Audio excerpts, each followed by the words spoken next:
So one thing I also like to do just to keep things fun. Now we can do this if you want to or not, but I also like to play War because it like kind of keeps like a little bit of like a gamey element. I feel like I played it years ago. Yeah. So I don't know what to do with it. Okay, so every single time, so what we're going to do is I'm going to give you a card, and then we're just going to slowly but surely play War. So the first card is high card wins, right? You know the rules of War? No. Joker is, okay.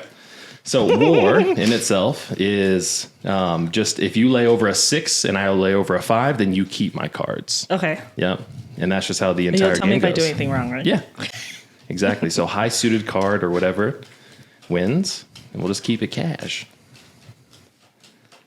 All right. So, welcome to another episode of the Hart and Hustle Podcast.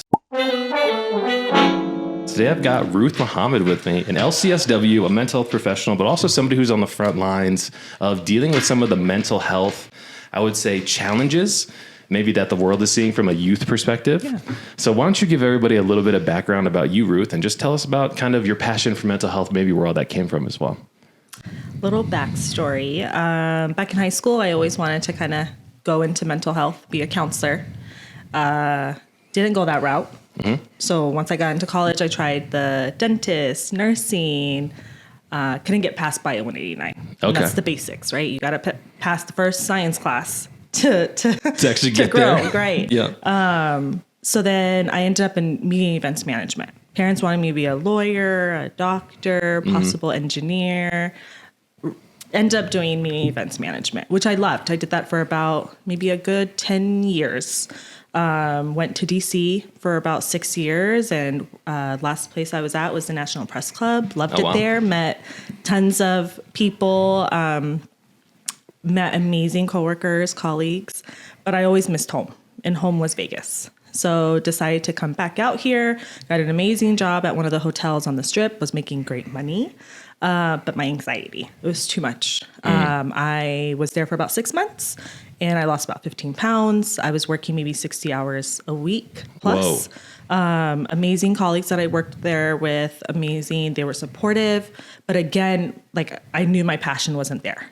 And so I decided to take a break for a couple of months from working.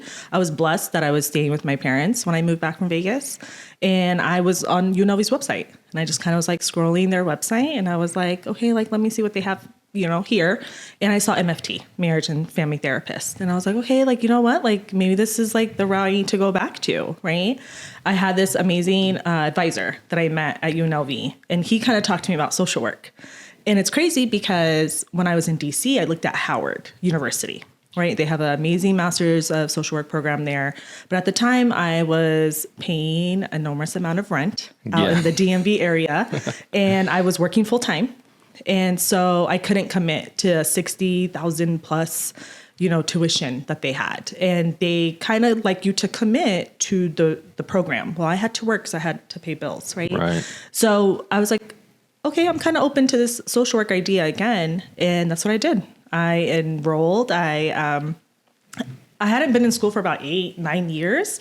So to go back into that school mentality was kind of tough. But I did it. I did the 2-year track. Took my exam within my second year last semester before graduation.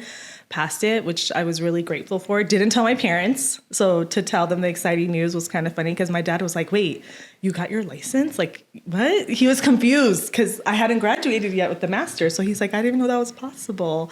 And so that was pretty cool that I was able to do that. Started my clinical hours that summer. And I would say this May will be 4 years that I've graduated with my master's. And not only was I able to obtain my clinical license, but just this year, I opened up my own private practice. Congratulations. Thank you. So really excited. It's a new learning curve because I've never been like the entrepreneur, the business mentality.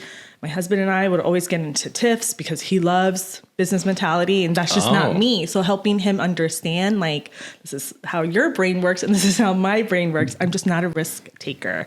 And so I felt like there was a lot of risk with it, but I've just been so blessed that along my journey, I just have a really good support system. So not only have my parents and my husband and my siblings been supportive and my friends, but also people within the mental health world as well, whether that was my clinical supervisor or coworkers or people that I went to school with that I still keep in contact with. And with all of this, what I've taken away from it is the importance in like having relationships and building relationships and that network and how important that is.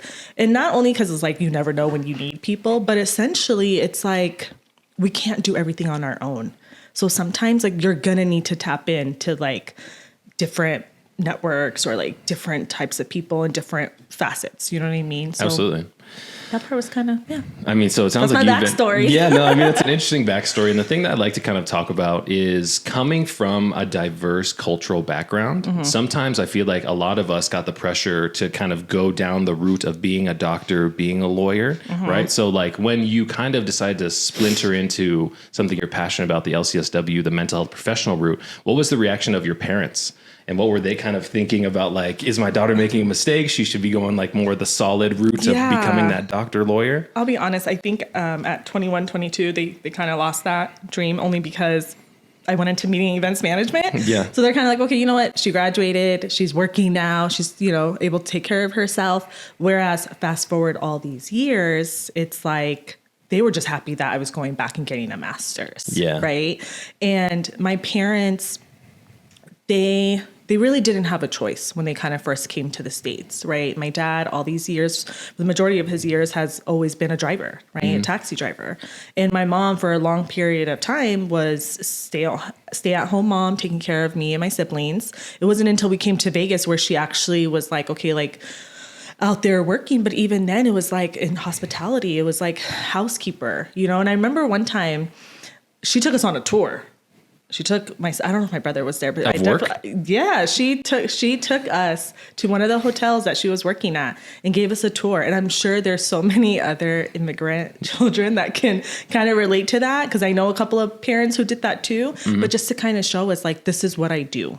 This is what I do. And this is something that I don't want you guys to have to do.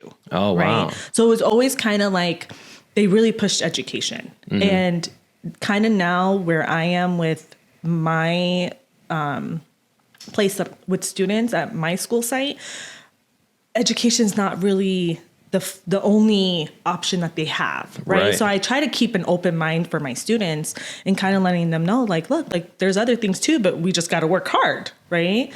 And so it's just been interesting to take how I've been raised and then to kind of now place it into like today's society, right? Not everyone needs a college degree. It's a good start. It's a good backing, but I think it's so important too, to know what you want to do. Like if that's the route we're going to take, maybe the first year or two, you might be like, oh, okay, like I'm going to figure out what I'm doing. But really, I think it's so important that instead of paying that $40,000, $60,000 tuition just to say I have a degree, really understanding like, okay, what is my passion? Yeah. You know what I mean? And it's okay. Like for me, I restarted figuring out my passion at 31. Right. But it's crazy to see where I am now and look back, because I'll tell you the truth, that first week in my master's program, I was like, what did I get myself into? I was just taken aback. Like, what did I get myself into? But then to also sit there and say, I still have to get 3,000 hours for my clinical license. I still have to take an exam. Like, what? Like, this is too much. And now fast forward, not even 4 years later, I've done it. Yeah. I've done it all. And it feels so good to be able to acknowledge it and to give myself that pat on the back. Right. I think it's always so nice to like recognize and reflect the growth that we've taken and to acknowledge it. It feels good when other people validate us, but I think it's so huge when you yourself are able to see like, this is where I am. I didn't get here alone, for sure, but it's okay. Right. It's okay to kind of have my tribe there with me, because through it all, they were there. Yeah. Right. And that experience of, we're going to start the game of war, by the way. Okay. I kind of forgot so first card over, I have an ace. So this is above a king. So unless you have another ace, that card is going to be mine. Okay. Yeah. So what do you got? 7, mine. Okay. So the game is on. Let's talk about kind of the mindset of putting yourself in an uncomfortable position. So like going back to school and entering into the master's program when you're in your late 20s, early 30s, so scary for so many people because of the judgment of other people. And I feel like that stops so many people from getting started. So what were some of those early conversations that you had with yourself about like, I need to go follow my passion, or I feel like I'm not going to be fulfilled later? Was there like a risk assessment of like, am I going to be unhappy in the future? Or what was that like for you? I'll keep it real. Like I was, okay, look, I don't know who shuffled I don't know how these I got cards. these 2 aces off the jump, right? But it's a good start for me. Now I can't concentrate. Hold on. Okay, so no, the cool thing was when so that's you, right? Yeah, that's me still. I'm not Sorry. doing great.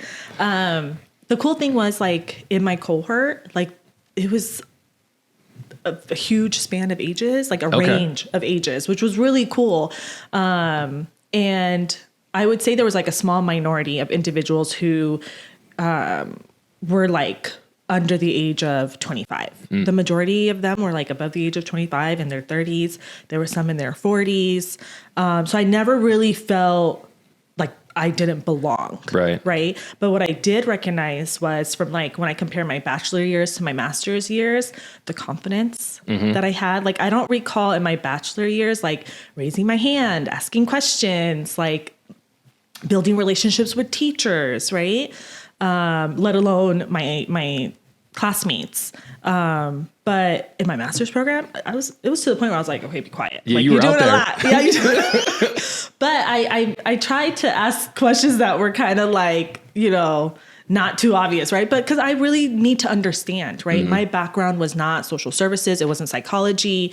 So everything that I was learning in the master's program was like new for me, right? Like I felt like I had the personality to be a therapist. I felt like I had the mentality to be a therapist. But, there was that, like, what do they call it? Imposter syndrome. Like, do I really belong here? Like, am I doing this? Like, is this actually what? But it's like, yeah. But I will say, too, like, I loved the program at UNLV. And I got the support from the teachers. I got the support from my classmates. And so when you combine all of that, really the only thing left is your drive, right? Because there were a lot of papers that I had to write. There was a lot of days that I would be at Starbucks for a couple of hours on my laptop, right? Knocking it out. But it's like, I wasn't a procrastinator. So then I found myself like talking to my classmates, like about how not to be a procrastinator, because we would have like 30-page papers. Yeah. And it's like, I know I struggle sometimes with anxiety. So I knew what worked for me. Like, I'm going to break this down and just kind of like seeing how that worked for me, and it worked out perfectly. Yeah. Right. Going to the gym. Like that was another like coping thing that I did too, to kind of help balance my, my workload, right? Yeah. Because we also have practicums. So I was working at the Department of Family Services in the adoptions unit my first year. And then the second year I was working for CCSD. I was another practicum student, just school social worker. And I loved it. So that's kind of the route I took after graduation. And I love that you've had so much, I would say, like lived experience when it comes to, I think you're going to win this one. There it is. That's the first win. Look, why? Just because it was a 2? Yeah, exactly. So, I love the lived experience and being able to kind of step into a role as not only kind of a shared classmate, but also kind of a mentor. One of my favorite sayings, and this is what kind of caught my attention there, was Jeff Bezos said that we feel stress when we're not taking action on the things that we know we should. And so you talked about, feeling anxious about a 30-page paper. Is that one of your techniques in realizing that you've got work in front of you that has to be done, and then you break things down into smaller chunks to start like chipping away at it so it's not as scary? Well, that's the thing too, because it's like my background was more of the meeting events planning. So I'm a planner. Right. I'm a planner at heart. And so that's the way it worked out. Oh, I go. Oh, no, it doesn't matter. Yeah, I was just waiting for you. I didn't want that jack down on you. I don't know where the jack falls. Oh, yes. Oh, there we go. So that's a big win. Yeah, that's the thing. It's like, so I've always had to kind of be organized, right? So that's kind of how my brain always works. And it's funny that you say that, because a lot of times I'll hear people in the school district how people have been there like 20 plus years, 25 plus years, and that's all they know. And I had a colleague who was saying like, it helps when we've done other things before you come into like this job that you're doing until retirement, essentially. Yeah. So you do learn skills, right? The more things we get involved in, the more things that the skills that you're able to utilize in other places. Yeah. So I think, it's actually a good point. I mean, that lived experience, and this is the kind of thing I think about school. It's like, it's so difficult to ask people to make a decision on their career if they haven't gotten out into the world and actually like tasted different stuff. Because it's easy to read about doing push-ups. It's another thing to do them, right? And so you come in as a young 30s individual. You've got life experience. You're coming into the mental health profession for the first time. Like you said, you didn't have a psychology background. Yeah. And so everything's kind of being thrown at you. Did you kind of take some of your lived experience from life and how you could apply it to what you were going to be going down from a path perspective, or what was that like? I definitely put a spin on it. Yeah. I mean, you have to, because it's like, this is how I'm going to survive, right? I couldn't, because I already had a bachelor's. So that was the cool thing about UNLV was like, I didn't have to have a background, right? And I was actually kind of nervous about that because here I am with a degree in media and events management, and I'm applying for the master's program in social work. And initially I was on the wait list. Okay. And I was so butthurt. Does that mean I take it? So this is the highest card you can have. So you're going to want to keep those. So that's a good win. Okay, bet. Yep. But I was... Pause. Now we play war. So it's 3 cards down, W, A, R, and then we flip over the card. So this is the winner of it all. 10, 5. So give them all to me. Yep. Oh, there was a joker in there and a face card. What'd you get? A couple 2s, a 7, and a queen. Thank you so much for that. I don't mean to steal from you, but I'm so happy. I don't remember playing this. Yeah. So this is the game. What was the question? So we were talking about lived experience, coming into the space, being an outsider. I might have lost my train of thought as well when war popped up there. Rob, now you paying attention? He ain't paying attention either. That's fine. Kel? Yeah, I know, right? So we'll reboot with a new question. So, no, now I'm just gonna be on my. It was like lived experiences, survival. I think it was like the skills. Yeah. Keenan's like, I still don't know where we're at. It's like how like my background wasn't social services. Yeah, exactly. You came in with like an outsider perspective. So at that point, it was kind of like I signed up for this. Yep. I'm just going to have to put in a little bit more work, right? But that also was like, okay, I need to be, I have to be organized. I have to have good time management. So there were still things that I made sure that I was able to do. But then again, it goes back to like building relationships, right? So I didn't graduate the 2 years in my master's program by myself. Like I had amazing group of friends that I was able to build relationships with and get that extra support, right? So we kind of like helped each other. Is that like a part of like growing up as well, as recognizing that like you can't take on everything by yourself, but like when you surround yourself with good people, it makes everything a little bit easier. Yeah. You know what I mean? The team element is so important. I feel like we don't emphasize that enough in school. It's always like, don't collaborate with your partner. Yeah. Don't talk about stuff. Do it on your own. And then you get into the real world and they're like, find people who are filling the gaps that you're not doing. Yeah, you know 100%. Right. But I think too, it's so important to do more of that in school so that kids are able to like build relationships with others. You know what I mean? And I again, so that they don't feel like they are all by themselves. Yeah. I think that's so important. So let's take a pivot now and let's talk about mental health. Okay. So now we're going into the space where you're now a social worker in a school. What does mental health mean in the academic environment, right? What is like the expectation for you to manage the mental health and I would say the healthy habits when it comes to our mental health with the students? Like, what does it mean from your perspective? Like, what is your definition of mental health? Because I feel like it's so all encompassing now for so many people. Like, what does it mean to you as a professional? I mean, I'll be honest. I feel like a lot of times, like, the things that we do, our actions, a lot of it has to do with our mental health. Like, and talking about mental health doesn't mean we necessarily have deficits in that realm either.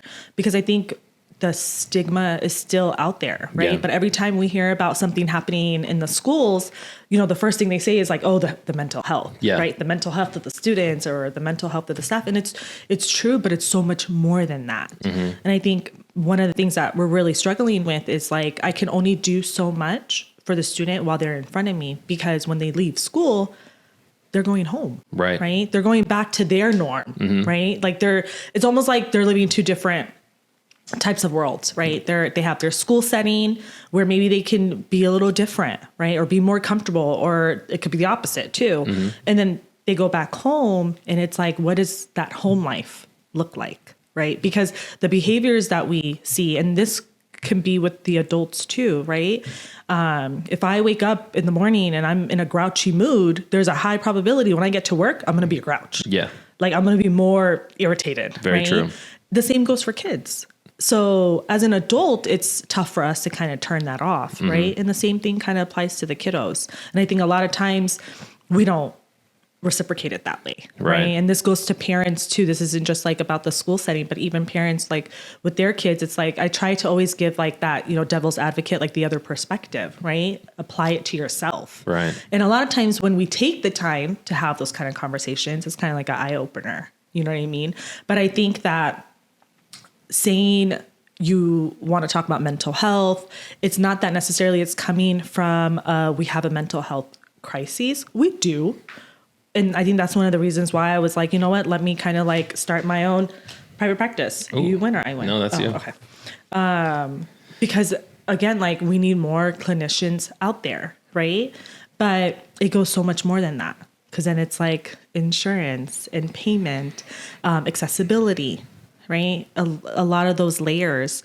And then having those conversations. I've had students that I feel like really need to speak with someone, whether it was just having an additional support. It's not always like, oh, they've had trauma and they just need to process it. But sometimes they just need that extra support, right? Like I need my friends for that sometimes, like a little extra pep, right? To give me that extra pep in my step. Yeah. But sometimes like we need that as humans. It's not that something is wrong with me. I need to go see a therapist. Right. Right. It could just be like, I'm kind of in limbo and I don't know what direction I'm supposed to take or whatever the case is. There's so many various reasons out there. But I think so many times when we talk about someone is in therapy or someone, is dealing with mental health, we're always thinking like extreme. Yeah, I feel like it's almost like looked at as like it's a sickness. Yeah. Do you know what I mean? Rather than almost like a continuum of everything. And when I think about kind of the role and responsibility that our educators and our parents also play in our mental health, it's like there are so many micro interactions and experiences that build a picture of mental health.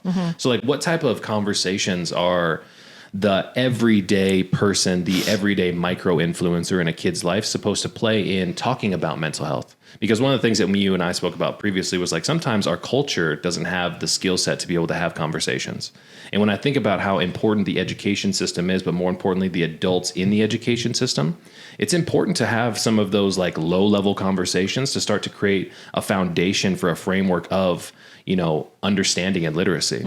But I feel like so many times, like you have a teacher, for example, who's in a bad mood and like you see their mental health that is not healthy. And then they present that to the kids and it's okay to be upset. It's okay to snap at people. And like, those are the type of interactions that I see. So like from your perspective as a mental health professional, what is the role of people who hold, roles of responsibility? And I guess that the kids look up to, like teachers. Normalizing just having conversations, right? Normalizing just checking in on them. Even for myself, having the clinical background, I'm not having interactions with students or with staff with that hat on all the time, right? So it's like you were saying, kind of starting at a checking in level, right? Because we want to feel comfortable, right? And it's so important too to use language that kids or, people who are not familiar with the mental health world to also understand.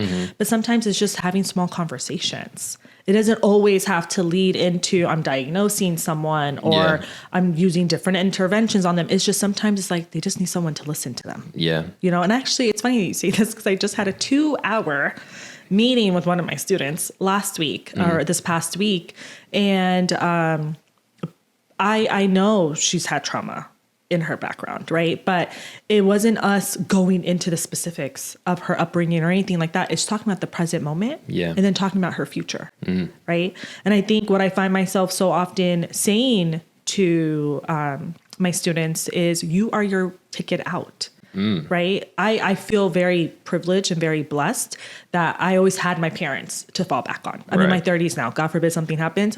I know I would still have their support, right? But that's not everybody. Right. And one of the common things I'm seeing is, or at least at the schools that I've been at, is that a lot of our kiddos, they sometimes don't have that, right? And it's nothing that they did wrong, but it's just helping them understand, like, I need you to stay focused, but I know it's hard. Right. And it's letting them know, it's me acknowledging, I know it's not easy to balance that, right? And so by the end of my 2-hour session with her, I was able to kind of like get her back to the class that she was supposed to be in. But it's like, I know that I'm an additional support for her on campus, right? So it's, again, just like building that rapport, right? And letting them know like this is a safe space for you. And I think it's so important to have an adult, somebody who you trust, who can teach you that there is something beyond what's happening right now. Because I know like the education experience for me, it seemed like I was never going to get out of here, right? And then I was going to be in high school or in school forever. But as soon as I started understanding that there was something beyond it, it gave me something to look forward to. You know what I mean? I think that sense of almost like future pacing is super important for little kids. Sorry. That's you. Yeah. No, yeah. And you know, that saying of like, it gets better, right? But it's like, you know, they look at me and they're like, you don't know what you're talking about, right? Yeah. Like you can't relate, but I acknowledge that. Like I'm not in your shoes, you know, when right now, like I think just in general, and it looks like I won. Wishful thinking.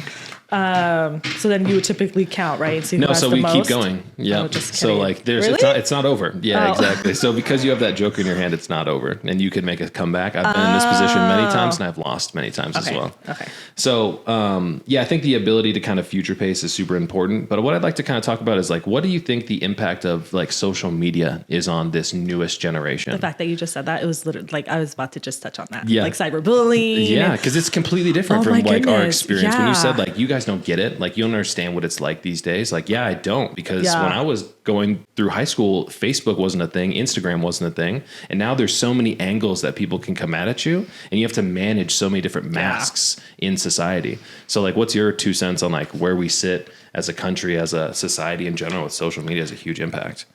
Oh. Hey, it's wartime. Okay. So the 3, right? Yep. WAR, and then flip it over. 2 ace. Oh, that was good. See, that was a big one. There you go. You got an ace and a jack right there. Nice. Man, Keenan, we always do this. The war on a really good point I'm trying to make. No, so we were talking about social media. Yeah. So you're right. Like thank God. Oh, sorry, my bad.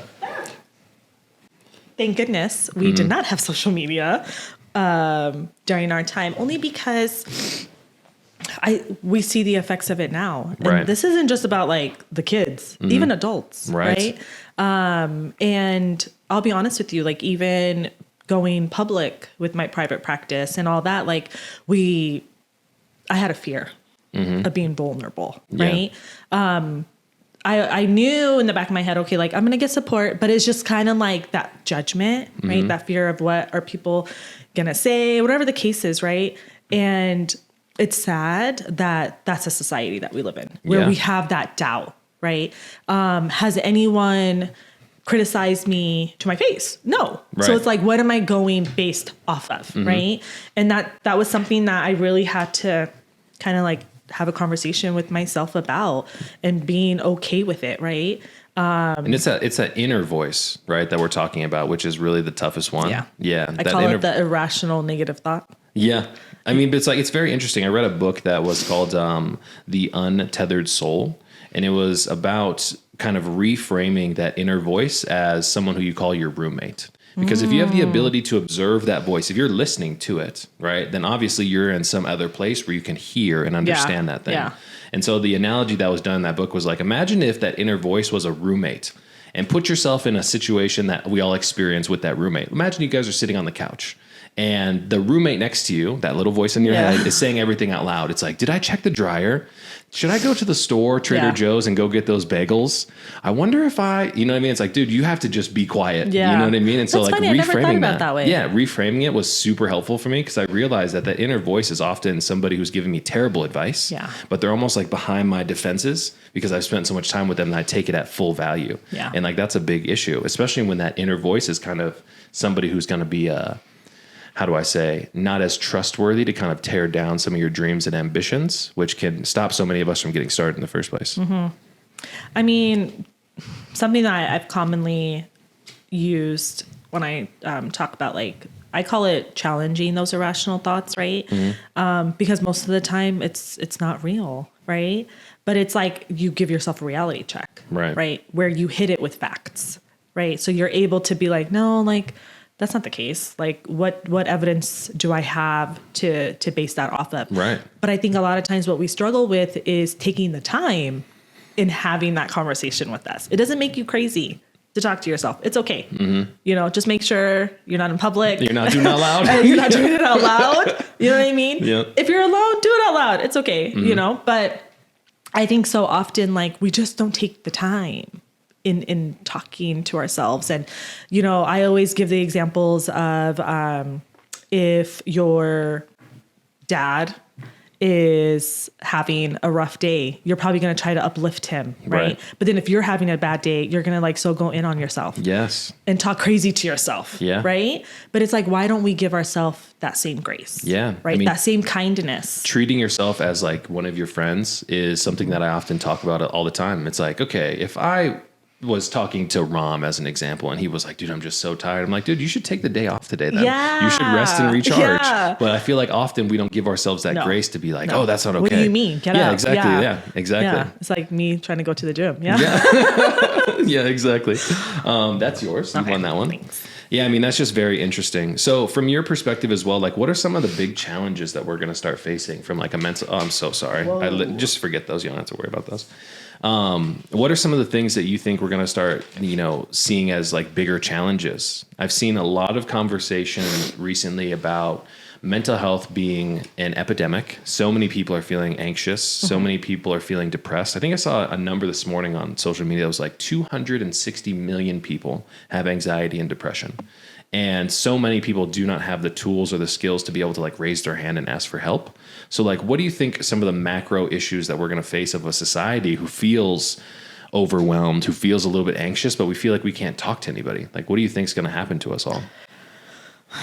What's going to happen to us all? I mean, that's the thing, right? It's like, it is at a macro level. It's at a level above us, right? But I feel like it's individuals like us who, even if we right now just have a small voice, it still makes an impact, right? And I think for me, going into social work, I had to have the mentality that I'm not going to be able to help everybody, as hard as that is, but making sure with everyone that I come into contact with, I'm going to leave some type of impact, right? And if it's not always they need therapy. That's not it. Just sometimes like we need to talk nicer to ourselves. We need to show ourselves kindness, right? Be nice to other people, right? Like we're I don't know. It's just as a society, I don't feel like we're positive. But again, it's like there's layers to it, right? If you're going through stressors, if you're struggling in life financially, physically, if you have health, impediments, whatever the case is, like your life's not a bunch of roses, right? It's probably kind of like, I'm going to be miserable. Yeah. Right. But then it's like showing them but essentially it's giving them resources. Right. And that's one of the things that we struggle with as a society is everyone is a beggar or everyone has their hands out. No, like it's not an even playing field. Right. So then it's like, I don't feel like we're united. We talk about mental health, but there's so much more outside of the talking part of mental health. Right. It's providing those resources. And I feel like right now the nation is just not as focused on that part of it. Right. Right. So you can put as many therapists you want out there, right? We can all get our masters and get our licenses, but that's not going to help, I don't think, the majority of our society. Yeah. I mean, when you say that, naturally, I think of like the doctors that are out there, right? It's like, we can have as many doctors as possible, but I feel like only people go see the doctor when they're at a severity level where they're like, I need to go talk to this professional. But a lot of the health continuum, the experience happens so much farther before that, right? Enabling ourselves with the right tools, the right education, the right understanding about how we can help manage our own health is super important. And the same is true with our mental health. I just think about society in general. It's like we have so many disfocuses, our focus is put in so many different areas. It's like, well, I have to work on work, and then I have to work on my family, and then I have to work on this idea of social media and spending my time out there. It's like, if you don't give yourself enough time to really focus on what's important for you long term, then you're never going to kind of get to the position where you feel good about yourself. And I worry that like these little devices are just so distracting that they take away so many micro moments away from giving us the ability to kind of focus on the stuff that really counts. Does that make sense? 100%. You speak of the devices. I'm thinking about the kids at my school where it's like, that's all they do is majority of the time they're on their phone. But I think it's also it's a device, and it goes for adults too. We use it when we have a little anxiety. Yep. We use it when maybe we're feeling a little insecure, but we don't realize that's what it is, right? This is my comfort, right? Yeah. I might check my email knowing damn well I have no emails, right? But it's just like, I'm just going to look like I'm busy, or I'm going to look like I have something going on. Those are the type of things where it's like there's more of a deeper root, right? In there. But it's, again, being able to sometimes say, you know what, I do need help. Yeah. Right. But we need a support system for that. And so there's so many layers to why I think our country is going in the way it's going with mental health, because it's not just one issue at hand. Yeah. There's so many layers to it. The thing that I think about as I hear you say that is, I think about our generation in general as being incredibly unique, because we've experienced both sides of the technological revolution, right? I remember growing up in the 90s and there being no cell phones, there being no computers, there being no nothing. And then we're in our teens and our 20s, and now everything is so digital. And it's like the generations before us lived so much time in a world where there was no tech, that now they look at almost like the tech immersion of being like something that is only affecting the younger generation, right? There's that polarization of like, it's the younger generation that doesn't get it. So when you talk about what's important, I think about us having conversations like this as being critical to be able to give people a better understanding of like, there are people who are talking about these subjects out here, because technological evolution is going to be something that's going to be a part of our time, right? Yeah. AI has started to blow up as an example. We're only going to see the next generation of those types of things. But, I think we were just so lucky to kind of grow up in a place before the evolution of technology as it kind of plays a role in our lives today. And that's why maybe we have the perspective of thinking about how damaging these things are, because this has become a place of comfort for us, right? I mean, like our generation doesn't exactly smoke cigarettes like the previous ones when we wanted to feel a little bit de-stressed. Now we just instantaneously hop on our phone and kind of spend time in this digital world that doesn't have any like malleable feeling. It's just that dopamine release that we look for. So it's like, how do we get away from that? Do we get away from that? It's going to take time. That's all I can say, because I don't even know how, right? Yeah. Like that question is so broad and it's so heavy, right? Going back to the phone, for example, like you take a kid's phone away, it's like their whole world collapses, and adults will make comments about it. But I'm like, hold up. If you take my phone away, right, I'm going to have trouble. like, you know what I mean? It's like, it's just being able to relate, right? There's such a power struggle, power difference, but it's like being able to acknowledge it, right? And I think as a society, again, right, it goes to, these are people that have power, right? And how do we use it, right?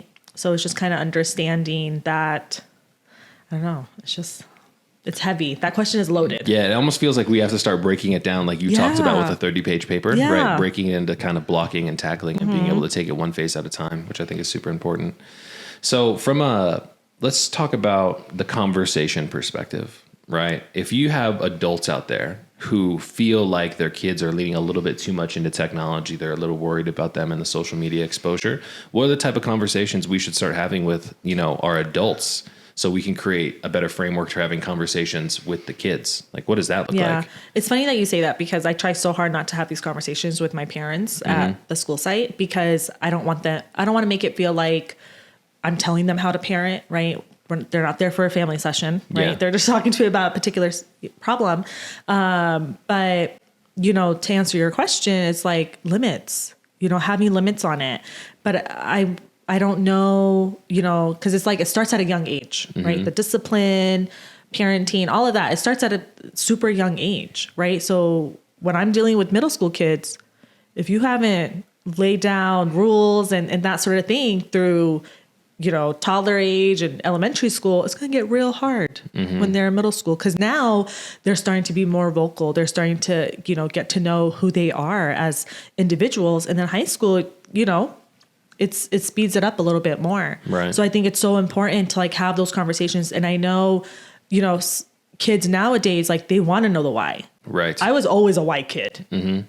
My dad hated it, but that's the way my brain works. Yeah. If you just tell me why I have to do something a certain type of way, that was my way of being able to process and accepting it. Right. Right. Whereas I think for my dad, it was like defiance. Yeah. Right. And for a lot of parents, it's like, you don't get to ask me why. Makes sense. Right. So I think that's one of the things where it's kind of like that struggle a little bit. And I think to really help, the newer generations is we can't go based off of like how we were raised. Right. There were some beautiful parts of how we were raised. I agree. Don't get me wrong.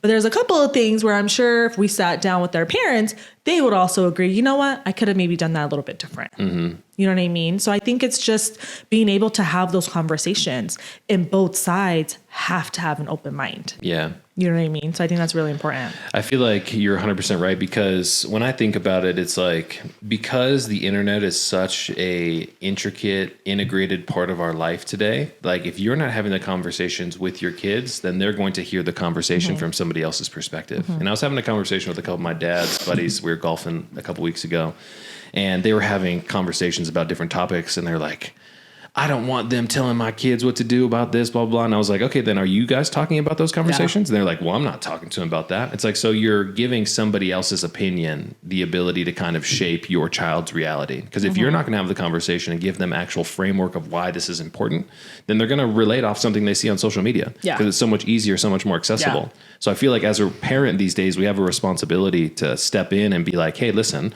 this is why this is important. If you start experiencing these things, this is why this is happening. And we can talk about that stuff rather than having the old school mentality like my parents had of just being like, that's the way it is. Yeah. Right. And like, don't ask questions about that, but like, you're not allowed to do that kind of stuff.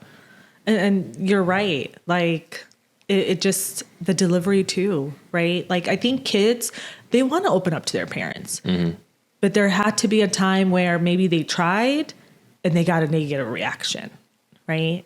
So if I'm trying to talk to you about something and you immediately shut me down, best believe the next time similar thing is happening or something else I'm going through, I'm probably not going to come back to you, right? It's not that I don't love you or anything like that, but it's like there's a fear, right? It's known that that person is not comfortable with you, right? And I think as an adult, I've had conversations with my parents about that. I've had conversations with other adults about that when it comes to like the parenting stuff too, helping them understand it. And I know it sounds easy coming from someone like me because I'm not in their situation, but it takes work. Like it takes work, and we have to put in that work. And I get it. It's almost like they feel like it shouldn't, but it does. Right. That's a sad reality. Yeah. It kind of comes back to the making time comment that you made earlier today, right? In the conversation, hearing the fact that we have to make time to have these types of conversations is super important, because if we continue to kind of brush them off and don't give ourselves enough space to create that safe area of conversation, we're just going to have a really tough time. So, yeah. Exactly. Well, Ruth, this has been an amazing conversation. Yes. Thank you so much for coming on the podcast. I really appreciate it. I know you've provided so much value. So why don't you use the last couple seconds here to kind of highlight, your private practice, the things that you're working on, so the audience can, learn a little bit more about you and kind of the next phase of what you're going to be doing. Thank you for that. Thank you so much for having me on. This was a blast. So yeah, my private practice is called Healing Your Heart and Mind. It's a private practice. It's all telehealth. So I have my website, or if you're familiar with Psychology Today, you guys can find me on there as well. And my social media handle for my private practice is the name itself, Healing Your Heart and Mind. Awesome. Well, thank you so much, guys. That's been another episode of the podcast. Thank you so much for tuning in, and you'll catch us in the next one. Yes. Take it easy.